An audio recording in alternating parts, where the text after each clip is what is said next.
امام کی پیروی ان باتوں میں نہیں کرنی چاہیے مقتدیوں کو۔ چنانچہ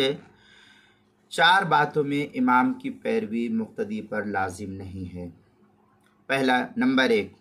اگر امام کوئی سجدہ زیادہ کرے تو اس زیادہ ذاتی سجدے میں مقتدی امام کی پیروی نہیں کرے گا۔ نمبر 2، اگر امام عیدین کی تکبیروں میں کچھ زیادہ کرے تو مقتدی زائد تکبیروں میں امام کی پیروی نہیں کرے۔ جیسے حنفیہ کے نزدیک پہلی رکعت میں 3 زائد تکبیر ہے عیدین میں، اور دوسری رکعت میں 3 زائد تکبیر ہے، تو ان زائد تکبیر کے علاوہ 3 کے بجائے 4 اگر امام نے کہہ دیا تو زائد چوتھی تکبیر میں مقتدی امام کی اقتداء نہیں کرے گا۔ تیسرے یہ کہ اگر امام جنازے کی تکبیروں میں اضافہ کرے، مثلا 4 تکبیروں کے بجائے 5 تکبیریں کہے، تو مقتدی 5ویں تکبیر میں امام کی پیروی نہیں کرے گا۔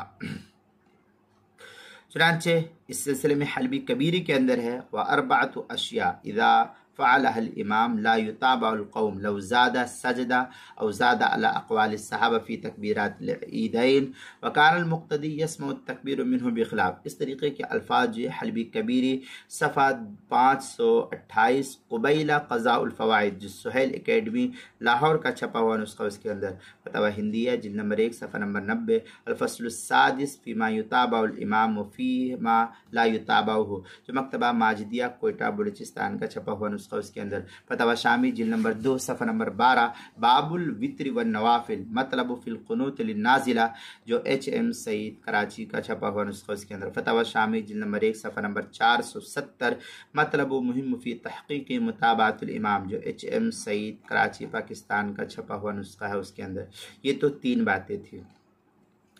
چوتھی بات یہ ہے جس میں امام کی اتباع نہیں کرے گا، وہ یہ کہ جب امام فرض نماز کی تمام رکعتیں مکمل کرنے کے بعد قاعدہ اخیرہ کر کے بھولے سے ایک اور رکعت یعنی 5ویں رکعت کے لیے کھڑا ہو جائے، یا مغرب کی نماز ہے تو 4تھی رکعت کے لیے، یا کیا نام ہے فجر کی نماز ہے تو 3ری رکعت کے لیے بھول سے وہ کھڑا ہو جائے،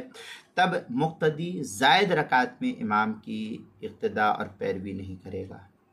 ایسی صورت میں اگر امام زائد رکعت ادا کر کے سجدہ کرے تو مقتدیوں کو چاہیے کہ خود ہی سلام کر کے نماز سے علیحدہ ہو جائے، اب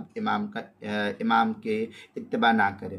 اور اگر امام نے زائد رکعت کا سجدہ نہیں کیا اور واپس آ کر قاعدہ اخیرہ کے لیے بیٹھ گیا اور سلام پھیرا تو مقتدیوں کو اس کے سلام کے ساتھ ساتھ سلام پھیر دینا چاہیے۔ لیکن اگر امام قاعدہ اخیرہ کیے بغیر زائد رکعت کے لیے کھڑا ہو گیا اور اس زائد رکعت کا سجدہ بھی کر لیا تو فرض ترک کرنے کی وجہ سے سب کی نماز باطل ہو جائے گی۔ قاعدہ اخیرہ کے جو قاعدہ اخیرہ قاعدہ ہونا چاہیے، دوسرا قاعدہ جس کو ہم کہتے ہیں، تو امام نے قاعدہ اخیرہ کیے بغیر زائد یعنی 5ویں رکعت کے لیے کھڑا ہو گیا، وہ قاعدہ نہیں کیا کھڑا ہو گیا اور اس زائد رکعت کا سجدہ بھی کر لیا تو فرض نماز ترک ہو گئی۔ اب اس صورت میں سب کی نماز باطل ہو جائے گی اور سب پر لازم ہوگا کہ اس نماز کو 80 نو پھر سے پڑھے۔ اب یہاں یہ بھی واضح رہے کہ قاعدہ اخیرہ فرض ہے اور اس کو ترک کرنے سے نماز باطل ہو جاتی ہے، اس لیے فرض یہاں ترک ہوا ہے، فرض کے ترک کرنے کی وجہ سے سجدہ سہو سے کام نہیں چلے گا بلکہ پھر سے جو ہے اس نماز کو دوبارہ ادا کرنی پڑے گی۔ چنانچہ اس سلسلے میں جو ہے کافی تفصیلی بحث جو ہے کیا حلبی کبیری ہی کے اندر نقل کی گئی ہے، وَأَرْبَعَةُ أَشْيَاء إِذَا فَعَلَهَا الْإِمَامُ لَا يُتَابَعُهُ الْقَوْمُ لَوْ زَادَ سَجْدَةً أَوْ زَادَ عَلَىٰ أَقْوَالِ الصَّحَابَةِ۔ اس کے تحت جو ہے کافی تفصیلی بحث نقل کی ہے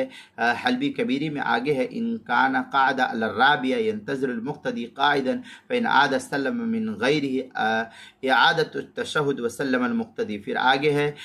کیا نام وَإِن قَيَّدَ خامس فسدت صلاته جميعا ولا يفيد المقتدی التشہد وسلام وحدہ۔ اس طریقے کی عبادت حلبی کبیری صفحہ 528 قبیلہ قضاء الفوائد جو سہیل اکیڈمی لاہور کا چھپا ہوا نسخہ، اس کے اندر فتاوی ہندیہ جلد نمبر 1 صفحہ نمبر 90 الفصل السادس فیما یتابع الامام وفیما لا یتابع جو مکتبہ ماجدیہ کوئٹہ کا چھپا ہوا نسخہ، اس کے اندر، اور فتاوی شامی جلد نمبر 2 صفحہ نمبر 12 باب الوتر والنوافل